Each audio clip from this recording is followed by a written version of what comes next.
एक बात शायद सुनने में अच्छी ना लगे, लेकिन इसे कहीं लिख लीजिए। भारत और पाकिस्तान के बीच तनाव अभी कम नहीं होने वाला है, बल्कि ये और भी ज्यादा बढ़ने वाला है। और हमारे पास आज जो सोर्सेज हैं, वो इस तनाव के केंद्र में सिर्फ एक ही व्यक्ति का नाम बता रहे हैं, आसिम मुनीर, पाकिस्तान के सेना प्रमुख।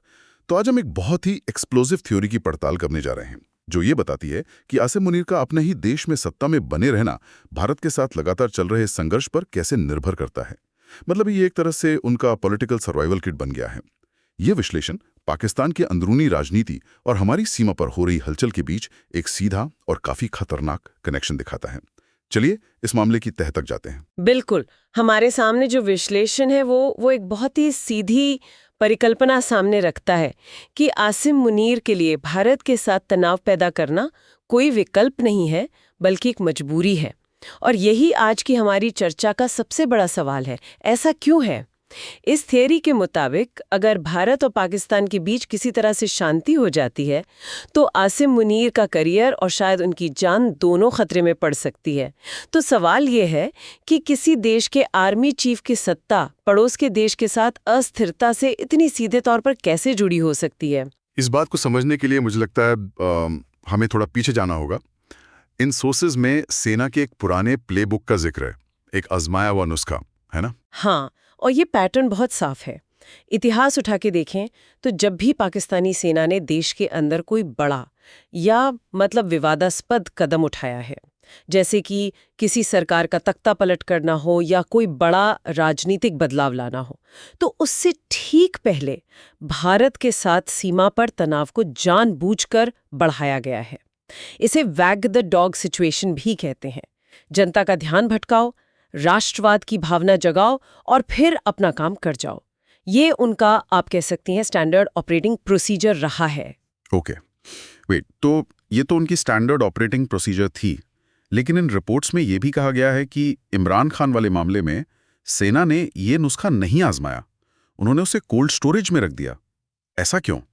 ये तो बहुत बड़ा रिस्क था अगर ये उनका आजमाया हुआ तरीका था। यही तो सबसे बड़ी भूल थी और इसका नतीजा सेना के लिए एक बुरे सपने जैसा साबित हुआ। उन्होंने शायद इमरान खान की लोकप्रियता को वो कम आंका। उन्हें लगा कि वो बस एक और प्रधानमंत्री हैं जिन्हें आसानी से हटाया जा सकता है। लेकिन जैसे ही इमरान खान को गिरफ्तार किया गया, पूरे पाकिस्तान में नेशन वाइड प्रोटेस्ट शुरू हो गए।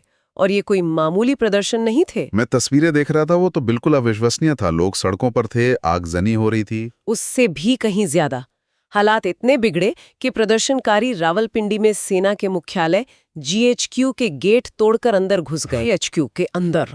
हाँ, जीएचक्यू के अंदर। सोचिए, जीएचक्यू, जिसे पाकिस्तानी सेना का किला माना जाता है, वहां आम लोग नारे लगा रहे थे।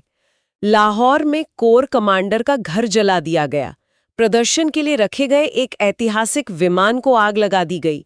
तस्वीरों में सेना के बड़े बड़े जनरल और कमांडर अपनी जान बचाकर भागते हुए नजर आ रहे थे। ऐसा पहले कभी नहीं हुआ था कि पाकिस्तान की पब्लिक ने अपने ही देश के सैन्य ठिकानों पर इस तरह से हमला किया हो। वाह, ये तो सेना की इमेज के लिए एक जबरदस्त झटका रहा होगा। मतलब जिस सेना को देश का रक्षक माना जाता है, उसी पर उसकी अपनी ही जनता हमला कर रही थी। बिल्कुल।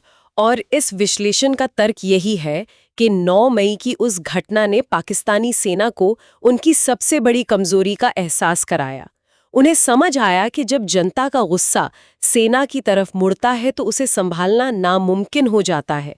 और यहीं से उन्हें सबक मिला कि जनता का ध्यान भटकाने के लिए भारत विरोधी भावना यानी एंटी इंडिया सेंटिमेंट को फिर से जगाना कितना ज्यादा जरूरी है। ये उनके लिए एक सर्वाइवल टैक्टिक है। तो बेसिकली आसिम मुनीर ने अपने प्रेडिसेसर की गलती से सीखा। उन्होंने देखा कि बिना इंडिया कार्ड खेले इंटरनल पॉलिटिक्स को हैंडल करना कितना मुश्किल है, और यहीं से उनकी पूरी स्ट्रैटेजी शुरू होती है, जैसा कि ये सोर्सेज दावा करते हैं। एग्जैक्टली।